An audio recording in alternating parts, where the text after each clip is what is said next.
All right, I'm going to get started. For those of you who are listening on the video at some point in the near future, I think, sorry, but I need cough drops. It's really getting bad here, guys. So, huh? Is it extra credit for cough drops? No. No. Bro, you're not even gonna roll. Helping you guys out. So anyway, what I have to do now is select the section that I want to analyze. And for me, it's really easy because I'm just going to do like a 10-foot wide sliver of the building.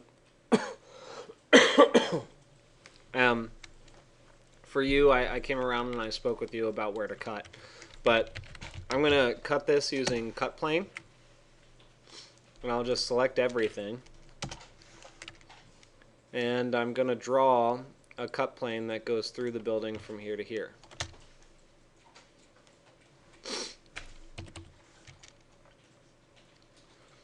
It's just like drawing a line. I'll show you again. Cut plane. Select the objects for the cut plane. Hit enter. And then start, point, and then end point. I'm going to hold shift, make sure it's straight. And that's it. So what that does is create a plane that will completely extend beyond all of the outermost boundaries of the objects that we selected. So very simply put, if I just move this one kind of up a little bit like this and copy it down a little bit like this,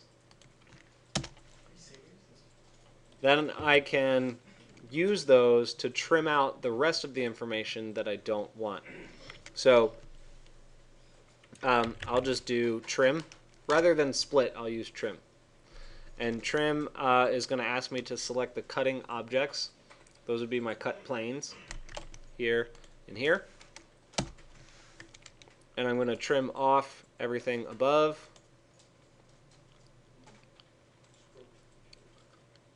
Could take a minute. My facade's pretty complex.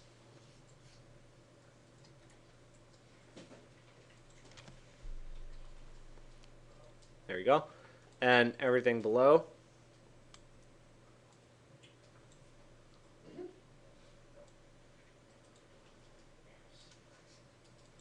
Okay. And when I escape, I can just delete the rest. Like that.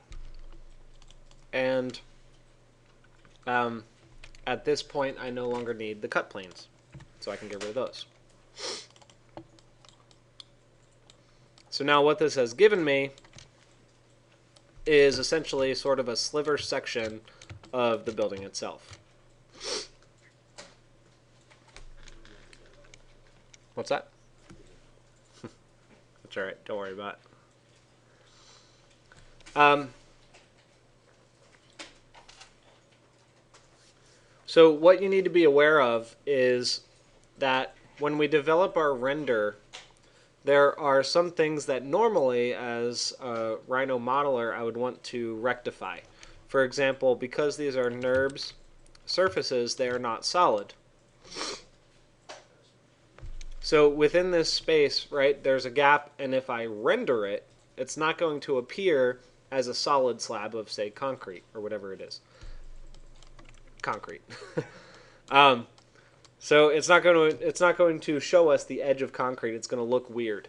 The good thing is, what I'm doing is very similar to this exercise, where I'm actually going to hatch in the fill on the edge of the slab. So need I worry about resolving that conflict in the actual model? No. Thank you, Carl. No, I do not have to worry about it, because there's going to be a fill pattern that I overlay on top, so don't worry about it. Same is true for these pipes. You can imagine how exhaustively tiring it would be to have to go through and cap off each end, especially because these are actually elliptical, not circular.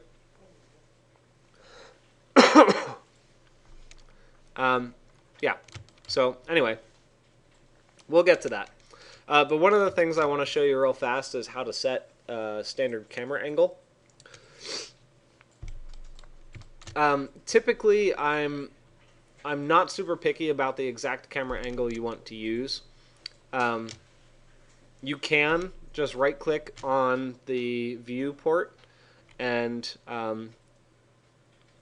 where do you save it? I forget. Oh yeah, thank you. Yeah, so under named views, you can just do a save as and call it, perspective whatever.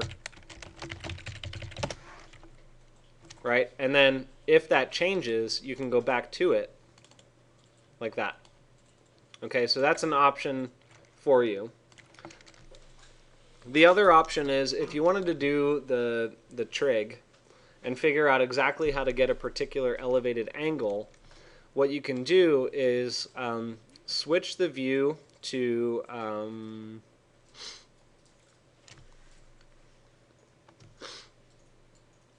sorry, not that.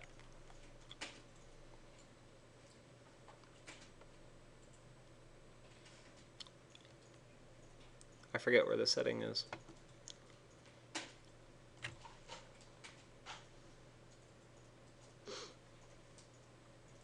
Oh, yeah, that's right. Sorry. It's under properties. My bad.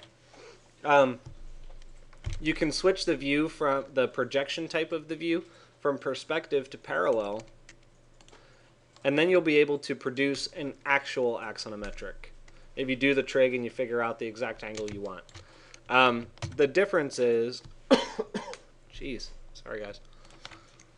This is a perspective, and so the floor slabs are going to appear to converge at a viewpoint that is off the page. An axonometric, I don't know if I grabbed any axons. I didn't.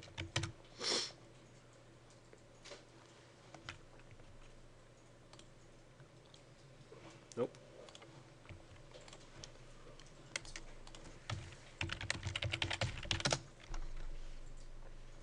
An axonometric is going to project back at a particular angle. So this view right now is not in perspective. Just as an FYI. So that's an option too. If you wanted to set it to parallel projection, my suggestion would be to draw a box that, it doesn't matter what the size is, but do your trig so that Harrison, do it. basically do your trig so that you can get the proper height. I think at some point it was 1.41 in the Z direction. Oh, whoa, that's really big. Hold on. It needs to be square though.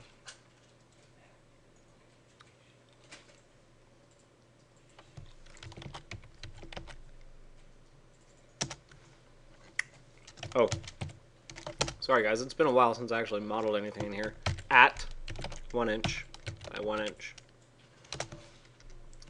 1.41 inches. So it's a tiny, tiny little box that looks like this. What we need to do is get the camera to shoot from the closest upper point to the farthest lower point, which would look something like that. But even though this looks right, it's not exactly right because as I zoom in, you see it's not perfect.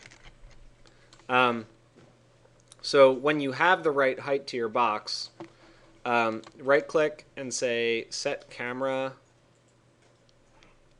Place Camera and Target, and make sure Project is off so that you can select the top point. Project comes off, then go to the top point and then the back point, and it looks like this. Now that's exact. As much as I zoom in and out, it's not going to change anything. Just make sure that you don't accidentally orbit out.